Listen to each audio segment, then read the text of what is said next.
All right, that's the great sounds of Mr. Ronnie Baker Brooks. And Ronnie Baker Brooks is one of the hottest blues rock guitarists and vocalists and performers around.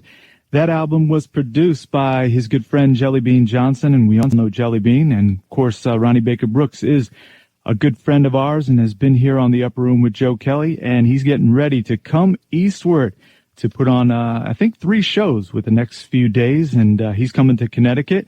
And right now, without further delay, we welcome Mr. Ronnie Baker Brooks. How you doing, Ronnie? Got you there, Ronnie. How you doing? All right, Joe. What's happening, man? Yeah, pretty good. You know, still playing that 6 string. Yeah, real man. Strong. Yeah. I too. So the Gold Digger is all ready to come eastward. Yeah. Yeah, you're looking forward to. You got some big things going. Yeah. Coming out their way for the week and try to make some noise, man. Now you've got Wednesday. We were talking off air. You got a really big festival coming up in Bethlehem, Pennsylvania. What kind of festival you playing on Wednesday? It's a lot of types of music. It's all types of music going on. They got several stages, and they featuring the blues on one of the main stages Wednesday night, and I'm playing on it. So I'm kind of looking forward to that. They say it's a huge festival. I never played it before, but I'm hearing things about it, so I'm kind of excited to get there. And this summer, I could tell the people honestly that you were one of my top highlights for concerts. Oh, man. For this year, yeah. I've got about 5 that stick in my mind. And Montreal Club Soda up there, you just tore that roof apart. And you've been touring across this whole country, some nice festivals, and a lot of people talking about you. Yeah, man, trying to get the buzz, spread it around the country, man, and also in Canada. We just played up in Montreal and did the Montreal Jazz Fest, and I went back up there to do the Ottawa in Ottawa to do the Ottawa Blues Fest there, and got good response. So just trying to spread the buzz, man, and get out here and make some noise, and continue to build the fan base and keep the music alive. Well, when I saw you in Montreal, you did 2 shows that night, one on the outdoor stage, and I wasn't there for that one, but my friend said it was a great show. Yeah. And then you went over a few blocks to the indoor Club Soda. How was it? How do you like playing 2 shows like that? It was fun, man. Uh-huh. I mean, the crowd made it, a lot of fun, a lot of fun, and that makes a big difference, when you got 2 shows. We did 2 long shows too. It wasn't like a 45-minute set, then another 45-minute set. It was like 75 or 90-minute show, 2 75, 90-minute shows, right. And it could be a little tiring, you're giving off all that energy. But they were giving it back to us, man. So it just made it a lot more easier and fun, So, do you got to reserve any energy from that first show to make it through the night, or just go on? I go for it. Uh-huh. I just give it all I got on every show. Right. I try not to do that, and just give it all I got. I feed off the people, mm-hmm. And the crowd was, really into it, man. A lot of them from the first show came to see the second show, wanted to see it again. So that was the cool part about that too. Yeah, that second show, I mean, indoors, and I said when you went through that crowd and just playing that solo, man, that was the goosebumps. Yeah. Yeah. Now it seems like that's a big part of your repertoire towards the end, going striding through the crowd and playing that solo. Yeah. Where did you come up with that idea? Well, touring with my dad, man. I seen my dad do it many years. I seen, Buddy Guy do it for many years, and several Albert Collins. Albert Collins used to go out with a cord, mm-hmm. A long cord, and it's just a little thing that people's been doing for years, man. And I enjoy doing it, so I figure I'd do it too, and it gives you a sense of intimacy with the crowd, make them feel, like you're part of them when you jump out there with them and shake hands and, get them going, Any crazy stories about doing that? Any mishaps? Well, I was just up in what was that? I did a festival in was it Albany? Well, it happened in Albany. Oh, you had the state troopers lead you out there, right? Yeah, I had the state troopers out there, man, and there was a fight out there before I went out. Oh, okay. And it was a guy, I noticed it, while I was playing. I was seeing the guy out there, and it was a little scuffle, and they was trying to, seize it a little bit. And when I went out there, not knowing, I walked right to the guy, and the guy kind of, he kind of like cooled out a little bit. At first he was all excited and mad, and then he saw me and he relaxed, like, oh, I am here to have fun, Right. And he cooled out a little bit, and then, I went out further, I didn't realize I walked right up to the same guy that was out there fighting, though. Yeah, because the troopers came out there pretty early into the set, so... Yeah, so I guess it kind of calmed him down a little bit and, reminded him he was there to have a good time, not to be out there fighting, But, stories like that, man, you run into, people and you see the shock on their face, why is he out here? Wow, I can't believe, and they don't, realize that, you're human too, Right. So that's pretty cool part of it, just the intimacy of the crowd, getting a vibe with them, about walking out there with them. And one of the things that really makes your stage show, besides your great playing, is the tight band you got going with. You've been working with for the last year or so, right? Yeah, some good guys, man.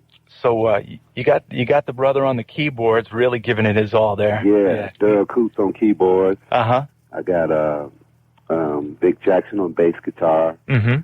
And Mo Taylor. We call him Mo. Mo Taylor on drums. On drums, right? Yeah, and it's just a four-piece, hit, man, and we just trying to, keep the blues alive, put a little funk in it, a little rock in it, update it a little bit, and then we also take them home, with the old style blues, So, yeah, I'm enjoying playing with these guys, And you got your role. Family environment, and we all try to stay on the same page and,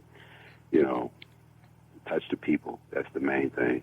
And you got your road crew always looking out for the pretty ladies to bring up there for that dancing, right? Yeah, I got Rakaya. She out selling the merchandise. So right. Her and a young lady named Lee. Mm-hmm. She's with me also. And then my driver is like my big brother, man. Yeah. He takes care of me real good. His name is Rico. Yeah, he looks like he's having as much fun as you on stage. Yeah, man. Yeah.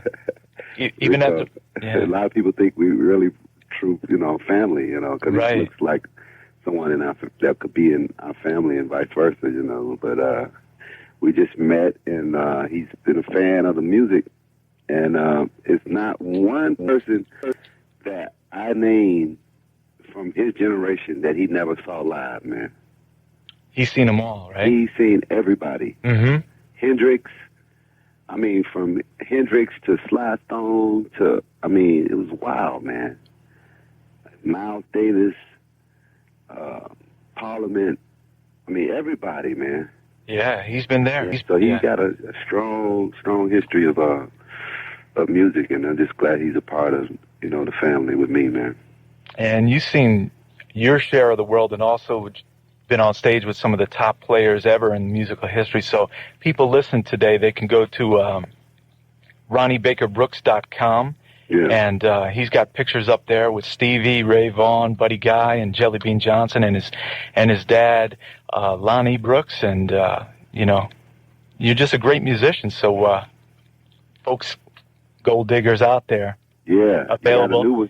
And he's got a new one. Got a new one coming out. Me and Jellybean worked on, man. Yeah. Jellybean has been in part of my family too, man. He's been, just right there for me, man, helping me, on this mission. He's been real supportive, and I got him on a couple of tracks helping me out too. And we look at the name of the CD is called "Take Me With You." Take Me With You. We're looking to put it out real soon.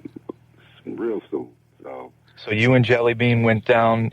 You went down south to record, right? Yeah, actually we did some up in Minneapolis, and then finished it up in Memphis. Right. And we both proud of it, and I'm just proud to be a part of something, with Jellybean. Yeah, you guys got a really nice chemistry, on record, and plus you guys are brothers, so. Yeah. Yeah. It's getting tighter and tighter, man, as the days and years go passing by, because, I never really, I just lost my best friend, and he died of a heart attack at a young age. Right, like 36 or so, right? Yeah. Yeah. And, it was kind of rough on me. I was there while I was doing the record. It was kind of rough on me, man. And Jellybean was just right there, man. And he's been in my corner ever since, even before that, And so after that happened, it just seemed like we just became a little more closer, And God do things for a reason. I know, he don't make mistakes. So, I miss my friend. But, I also got even closer with Jellybean, so. And I know you guys always enjoy being on stage together, and whether up in Minnesota or Chicago. Wherever. He just was down here about a week and a half ago, jamming with me, man. Where'd you guys play, at Bugsy's? We played at a race, IndyCar race here in Chicago, for Target. Okay. The Target IndyCar race. We played there. We did a concert there, and then we played this place called Frankie Blue Room in Naperville, Illinois. Okay. And then just did those 2 gigs, and he hung out for like a weekend and went back home and went back on the road with the Time. And I think they're out now on the road. Somewhere out I think there. they're coming your way pretty soon. Yeah, I think August 20th in Brooklyn. So. Yeah. But you're coming this way. Yeah. You're going to, after Wednesday, you're going to be over in Kent, Connecticut. Beautiful part out there. Yeah. And you're doing something real nice. You're playing a camp for young children with disabilities, right? Yeah, right? man. Sprout Stock. A guy saw me. I played in New York early this year, and he really enjoyed the show, and he called me, and we discussed it, that they put on a festival for the, people with disabilities, and would I be interested? And he said that it's not like just, they have disabilities, but they love music. They're very enthused about music. And I said, hey, if they're into the music, let's do it, and then we hooked it up. And I'm looking forward to that, man. Just playing. I like touching people, man, and anyone that's into the music, and not just blues, but if you just appreciate music, I love to play to those kind of people. Yeah, the place actually, Kent, Connecticut, is really peaceful. They got, it's kind of out in the woods, but if I'm sure you'll have a nice time out there. Yeah, looking forward to it. Then we go up to Springfield, Massachusetts, and we do a club there called Theodore's. Okay. How'd you get hooked up with that? My agents, they book that stuff and call me and let me know if I'm interested or not, and we book it. And you love the stage. You could tell definitely on stage. Yeah. I feel blessed, man. Yeah. To do what I love to do. It's a lot of people, doing jobs that they don't like, man. And I love my job. I try to give people a release of all their worries and pressures for, a couple of hours during my show or whatever. Let them forget about whatever they're going through, and come out and have a good time. And, just give them a break in their day, And I feel very blessed to be able to do that because it makes me feel good. It gives me a break. Also, that's true. Yeah. And I'm watching people have a good time, and I love my job. So, folks, don't take our words for it. You can go out and support Ronnie Baker Brooks. He's got some shows here on the East Coast here. He's playing Bethlehem, Pennsylvania this Wednesday, big festival out there, 9-day festival, and also in Connecticut. I don't know if that's open for the public, but I'm sure they can go to Sprout Stock on the internet and find out. And then the following night, you'll be up in Springfield, Mass. Actually, that's only an hour from here.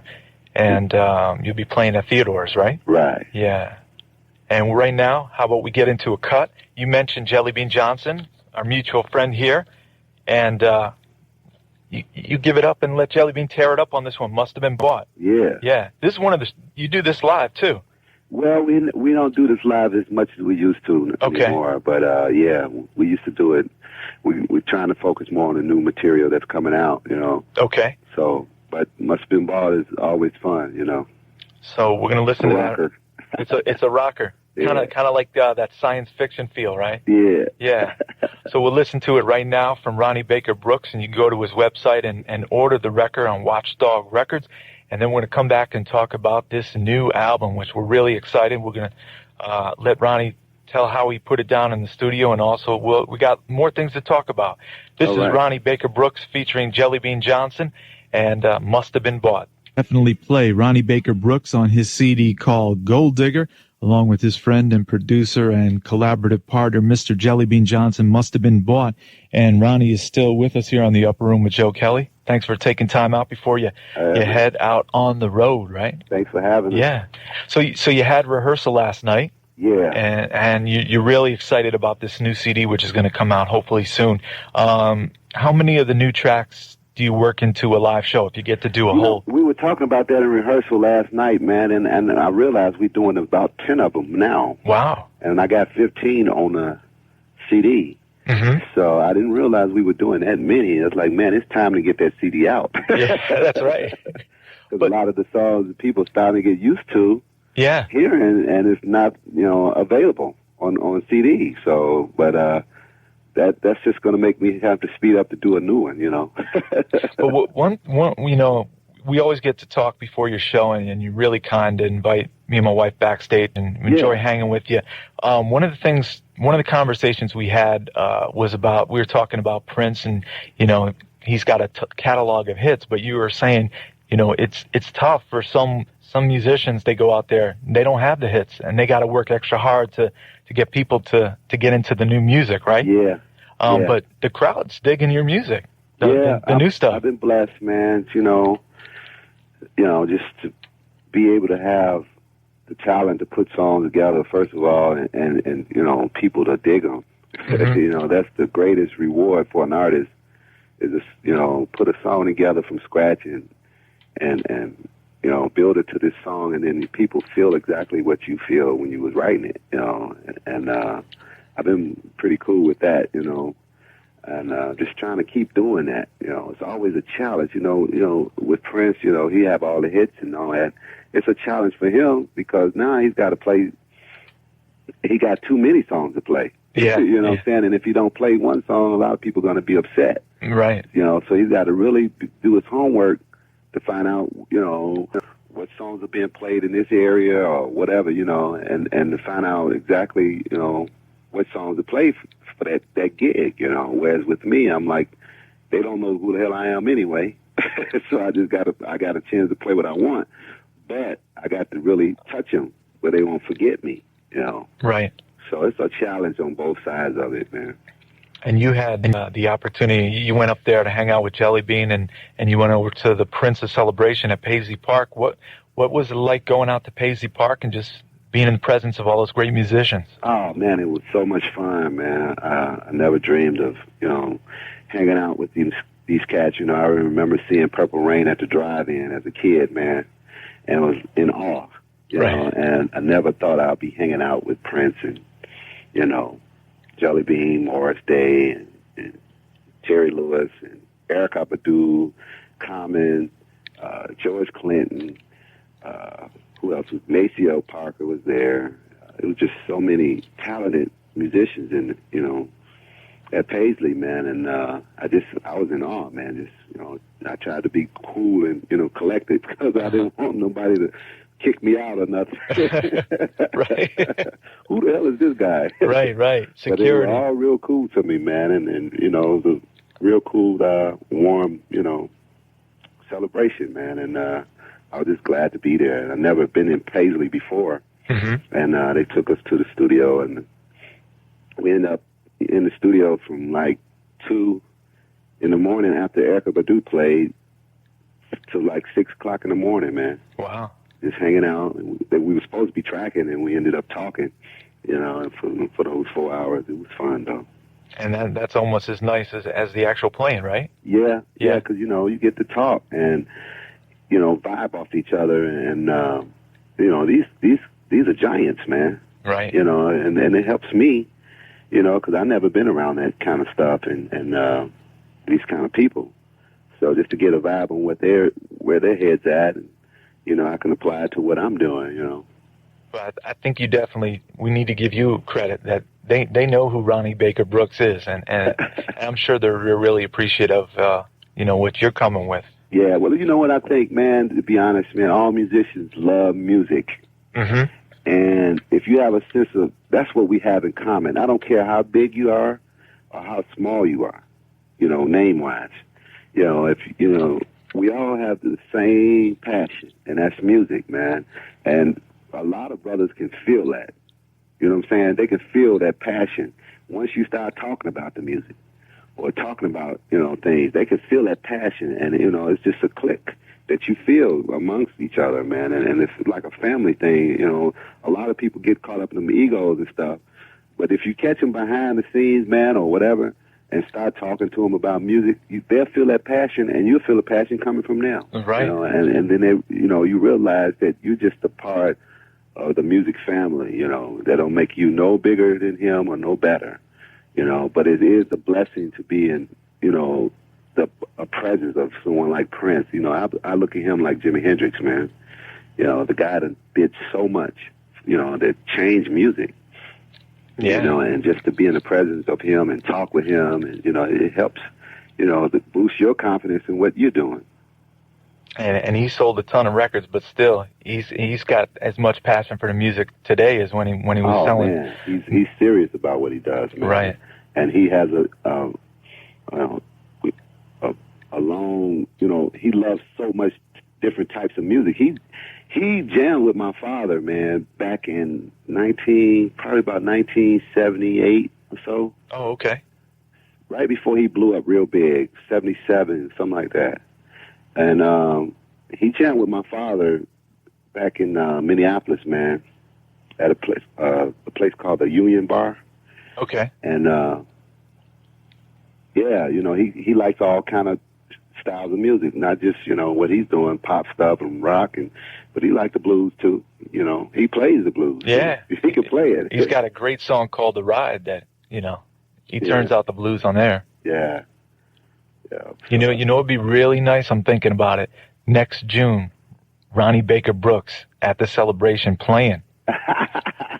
So don't book that schedule thorough for June. You know, leave it open. That would be cool, man. Yeah. I'd be game for that. You know? Yeah.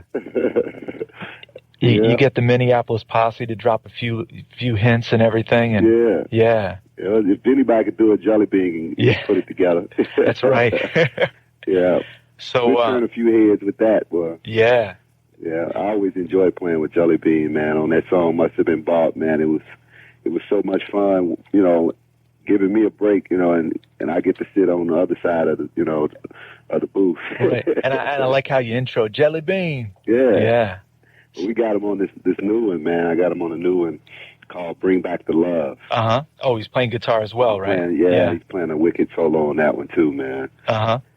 And it's more of the rock vibe, and we you know, making a statement. Let's bring back the love and stop all this hate. Right.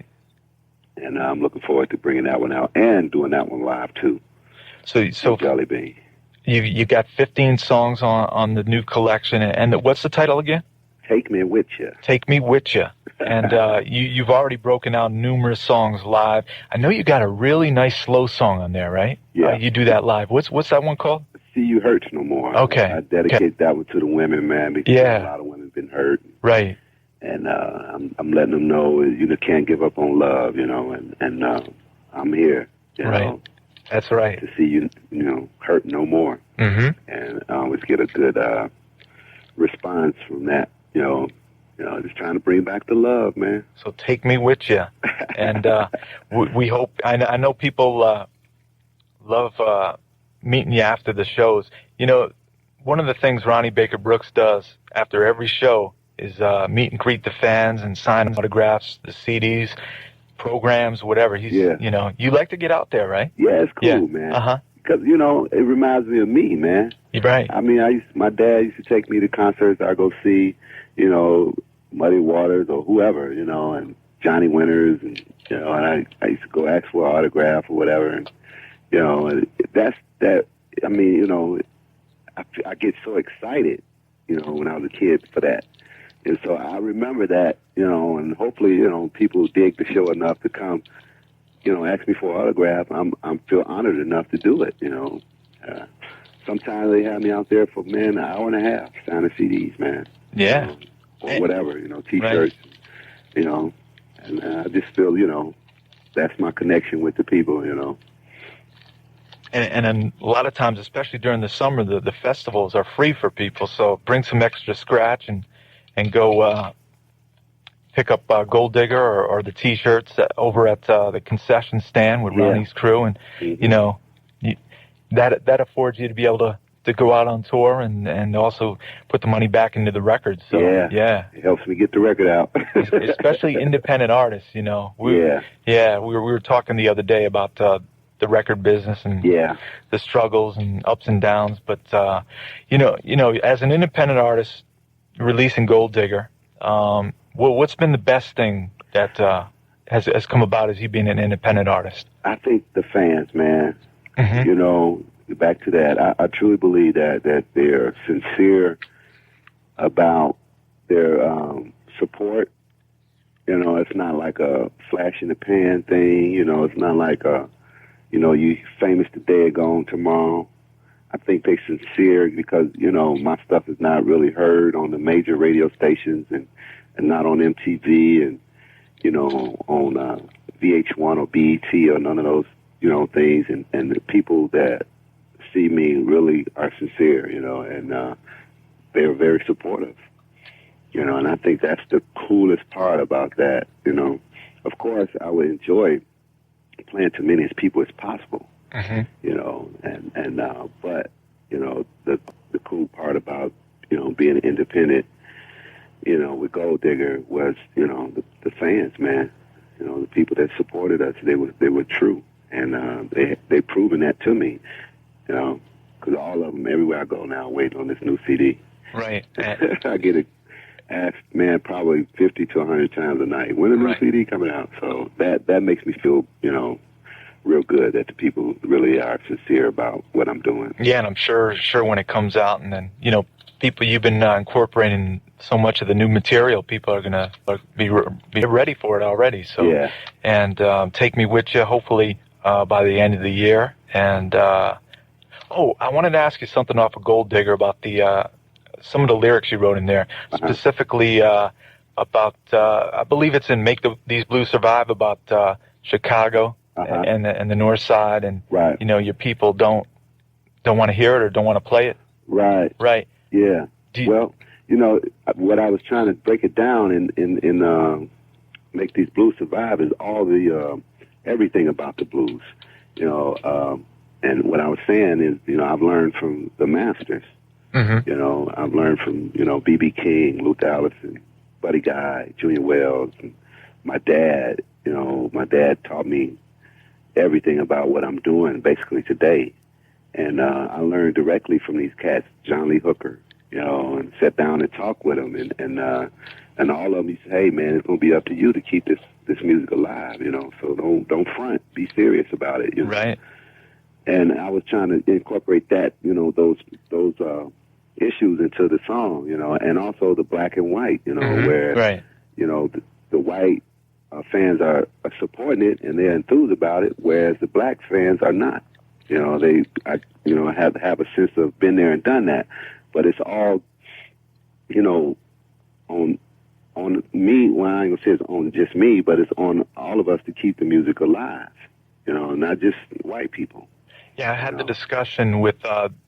There's a lady who does a show right before me who's a black woman. She has a blues show right before me, and I was talking about the makeup of the blues concerts. I would say 80% white these days. Yeah, and it's just sad that, you know, I had the same experience in New York, the most diverse city I've seen around.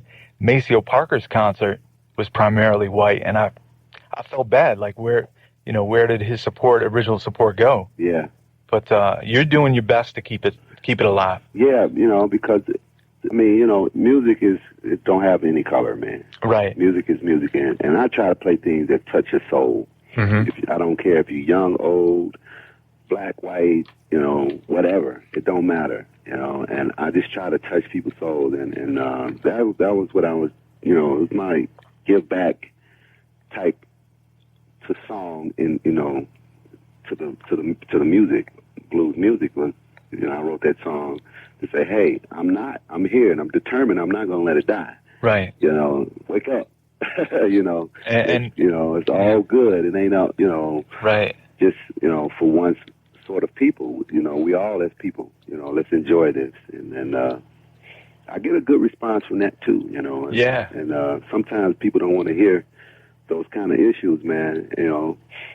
No, when I hear lyrics like that, I'm like, wow, that needs to be there. So yeah, I was happy, you know, you there's put a place here in Chicago that I go during like probably Sunday and Monday, and a friend of mine, J.W. Williams, played there on Sunday, and Billy Branch, harmonica player, he plays there on Mondays, and it's an all-black club, you know, and I go down there, you know, just to get a vibe on, you know, what's happening, right, you know, with the black audience, because, you know, they don't come see me that much.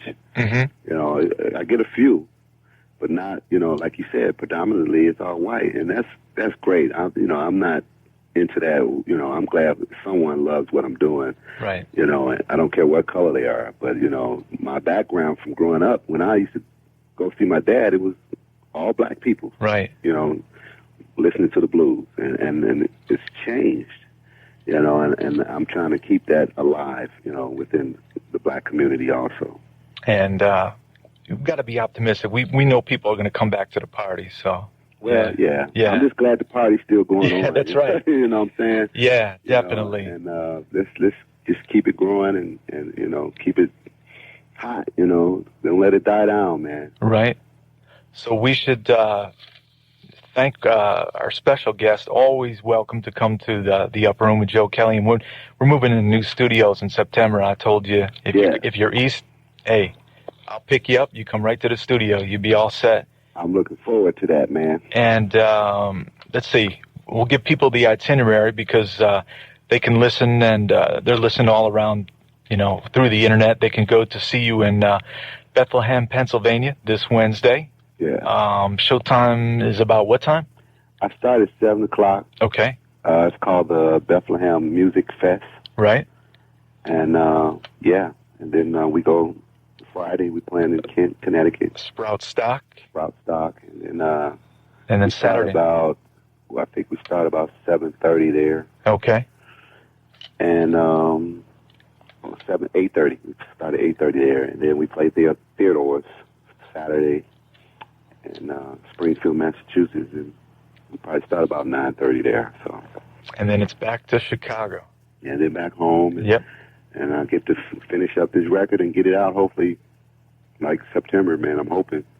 So that's I'm fall, really. I'd say this fall, to be technically right. Right.